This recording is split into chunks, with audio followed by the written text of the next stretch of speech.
የእስራኤሉ ጠቅላይ ሚኒስትር ጦርነቱ ነገ ሊቆም ይችላል ሲሉ የደረደሩት ምክንያት በታዋቂ መገናኛ ብዙሃን ላይ እጅግ አነጋጋሪ ሆኗል። መገናኛ ብዙሃኑ በፊት ገጾቻቸው ላይ መረጃውን በስፋት እያጋሩት ይገኛሉ። እስራኤል ከሀገራቱ ጋር ከባድ ፍጥጫ ውስጥም ገብታለች። የኢትዮጵያ ብሔራዊ ባንክ የውጭ ምንዛሬ መጠንን በተመለከተ የወጡ አዳዲስ መረጃዎችን በተመለከተም በዝርዝር መረጃችን የምናስደምጣችሁ ይሆናል።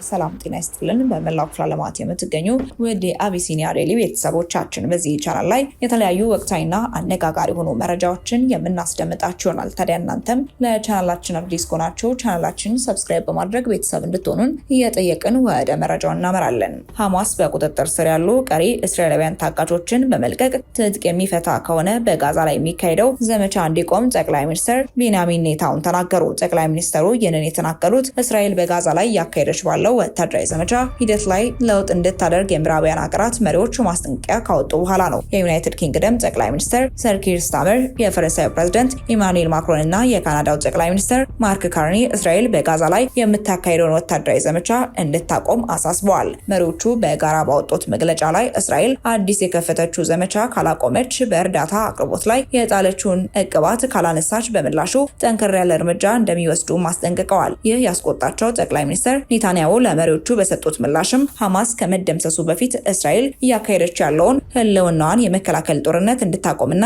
የፍልስጤም አገር እንዲመሰረት መጠየቅ ሐማስ ለፈጸመው የዘር ማጥፋት ሽልማት መስጠትና ተጨማሪ ጭፍጨፋን መጋበዝ ነው ብለዋል። ጠቅላይ ሚኒስትሩ ጨምረውም ሐማስ የቀሩ ታጋቾችን ከለቀቀ፣ ትጥቁ ከተፈታ፣ ጨፍጫፊ መሪዎቹም ወደ ስደት የሚሄዱ ከሆነ እናም ጋዛ ከወታደራዊ እንቅስቃሴ ነጻ ከሆነች ጦርነቱ ነገ ሊቆም ይችላል በማለትም ከዚህ ያነሰ ነገር እስራኤል እንደማትቀበልም አሳውቀዋል። እስራኤል ራሷን በመከላከል ሙሉ ድል በሐማስ ላይ እስክትቀናጅ ድረስም ጦርነቱ የሚቀጥል መሆኑን የጠቀሱት ኔታንያሁ ይህ ጦርነት ስልጣኔ ከኋላ ቀርነት ጋር የሚያደርገው ነው ብለዋል። የዩናይትድ ኪንግደም፣ የፈረንሳይና የካናዳ መሪዎች በጋራ ያወጡት መግለጫም ከምዕራባውያን በኩልም ከዚህ በፊት ባልታየ ሁኔታ ጠንከር ያለ ሲሆን በጋዛ ውስጥ ያለው ሰብአዊ ቀውስ በእጅጉ አሳስቧቸዋል። ሀገራቱ በጠየቁት መሰረትም እስራኤል ምላሽ ካልሰጠች ተጨባጭ እርምጃ እንደሚወስዱ ከማስጠንቀቅ ውጪ ምን አይነት እርምጃ እንደሚወስዱ ግን የገለጹት ነገር የለም። እስራኤል ራሷን ከሽብር ጥቃት ለመከላከል ያላትን መብት ሁልጊዜም እንደሚደግፉ ያመላከቱት ምዕራባውያኑ መሪዎችም ነገር ግን እየተባባሰ ያለው የእስራኤል እርምጃ ተመጣጣኝ አይደለም ብለዋል። ጨምረውም አስከፊ ባሉት ሐማስ በእስራኤል ላይ መስከረም 26 ቀን 2016 ዓ.ም በፈጸመው ጥቃት የያዛቸው ታጋቾችም እንዲለቀቁ ጥሪያቸውን አቅርበዋል። ሐማስ ወደ እስራኤል ዘልቆ በመግባትም ጥቃት ከፈጸመ በኋላ ላለፉት ከ20 ወራት በላይም እስራኤል በጋዛ ላይ እያካሄደች የቆየችው ወታደራዊ ዘመቻ በ10 ሺዎች የሚቆጠሩ ፍልስጤማውያንን ገድሏል። ከአንድ ወር በፊት በሐማስና በእስራኤል መካከል በተደረሰ የተኩስ አቁም ስምምነት ጥቃቱ ጋብ ብሎ የቆየ ቢሆንም ጥቃቱ መልሶ አገርሽቶ በሚሊዮን የሚቆጠሩ ፍልስጤማውያን ለራብ መጋለጣቸውን የተባበሩት መንግስታት ድርጅት ተቋማት እየገለጹ ነው። ባለፉት ቀናት እስራኤል በግዛቲቱ ላይ እያካሄደች ባለው ተከታታይ የአየር ጥቃት በመቶዎች የሚቆጠሩ የጋዛ ነዋሪዎችን መገደላቸውን የጤና ባለስልጣናት እየገለጹ ነው። ለሳምንታት ተቋርጦ የነበረው የሰብአዊ እርዳታ አቅርቦት በተወሰነ መጠን እንዲቀጥል እስራኤል ብትፈቅድም አቅርቦቱ ውቅያኖስ ላይ ጠብታ የመጨመር ያህልም መሆኑን የመንግስታቱ ድርጅትም አስታውቋል። ወደ ቀጣይ መረጃችን ስናበራ የኢትዮጵያ ብሔራዊ ባንክ ወደ ውጭ ሀገራት የሚሄዱ የግል ተጓዦች እንዲያገኙት የሚፈቅድላቸው የውጭ ምንዛሪ መጠን ከ5000 የአሜሪካ ዶላር ወደ 10000 ዶላር አሳደገ። ባንኮች ለሚሰጧቸው የውጭ ምንዛሪ አገልግሎቶች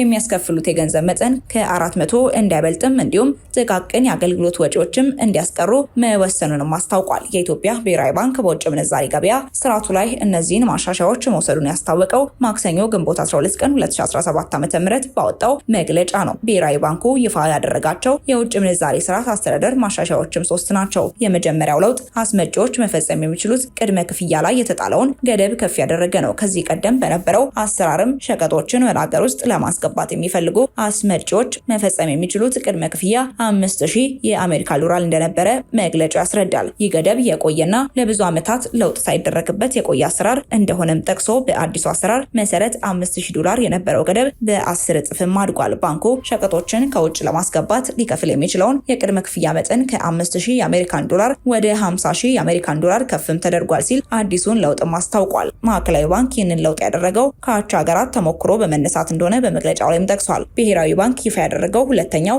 ለውጥ ደግሞ ወደ ውጭ ሀገራት የሚጓዙ ኢትዮጵያውያን ማግኘት የሚችሉት የውጭ ምንዛሪ ጥሬ ገንዘብ መጠንን የሚመለከት ነው። በዚህኛው ማሻሻያ የተጣለውን ገደብ ከፍ አድርጓል። ከዚህ ቀደም በነበረው አሰራር ለባል፣ ለትምህርት፣ ለሕክምናና ሌሎች የግል ጉዳዮች የሚጓዙ ሰዎች ማግኘት የሚችሉት የውጭ ምንዛሪ መጠን 5000 የአሜሪካን ዶላር ነበር። ይህንን የውጭ ምንዛሬ በጥሬ ገንዘብ ወይም በክፍያ መፈጸሚያ ካርድ፣ ዴቢት ካርድ ማግኘትም ይችላሉ።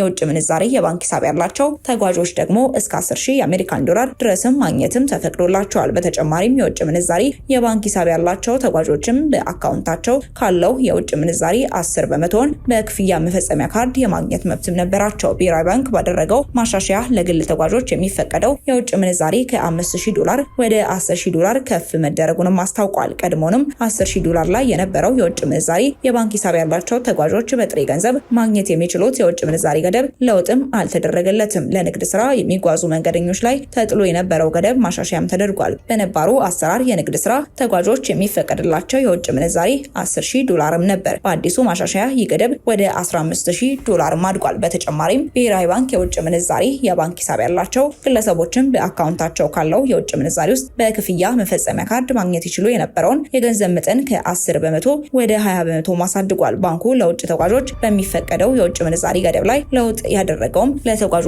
ምቹ ሁኔታ ለመፍጠር ሲባል እንደሆነም ገልጿል። ሶስተኛው የብሔራዊ ባንክ ማሻሻያ የባንኮችን የውጭ ምንዛሪ ክፍያዎችን ስርዓት ማስያዝን የሚመለከት እንደሆነ በመግለጫው ላይም ሰፍሯል። ብሔራዊ ባንክ ባንኮች ለውጭ ምንዛሪ አገልግሎት የሚያስከፍሏቸው ወጪዎችም ተወዳዳሪነት፣ ግልጸኝነትና ምቹነትን ታሳቢ ያደረገ እንዲሆኑ እንደሚያበረታታም ገልጿል። ይህንን የሚያደርገውም በሀገሪቱ የሚሰራባቸው ከውጭ ምንዛሪ ጋር የተያዙ አስተዳደራዊ ክፍያዎችን ከዓለም አቀፍ ሁኔታዎች ጋር ለማጣጣም ሲባል እንደሆነ አስረድቷል። በዚህ መሰረት ባንኮች ከገቢ ንግድ፣ ከአገልግሎት ክፍያ ወይም ደግሞ ጥሬ ገንዘብ ጋር በተያያዘ ለውጭ ምንዛሪ የሚያስከፍሏቸው ማናቸውም አስተዳደራዊ ወጪዎችና ክፍያዎችም ከ4 በመቶ እንዳይበልጡ መወሰኑንም አስታውቋል። ይህ ውሳኔ ከሚቀጥለው ሳምንት ሰኞ ግንቦት 18 ቀን 2017 ዓ.ም ጀምሮ ተግባራዊ እንደሚሆንም ገልጿል። በተጨማሪም ባንኮች በውጭ ምንዛሪ አገልግሎት ጋር በተያያዘ የሚያስከፍሏቸው የተለያዩ ተጨማሪና ጥቃቅን የአገልግሎት ወጪዎች እንዲያስቀሩ መመሪያ ማስተላለፉን ይፋም አድርጓል። ባንኩ ይህንን መመሪያ ያስተላለፈው ከውጭ ምንዛሪ ጋር የተያዙ አስተዳደራዊ ወጪዎችም ለተጠቃሚዎች ግልጽና ቀላል መሆናቸውን ለማረጋገጥ እንደሆነም ጠቅሷል። በተጨማሪም ይህንን ግልጽነት ለማረጋገጥ ሲባል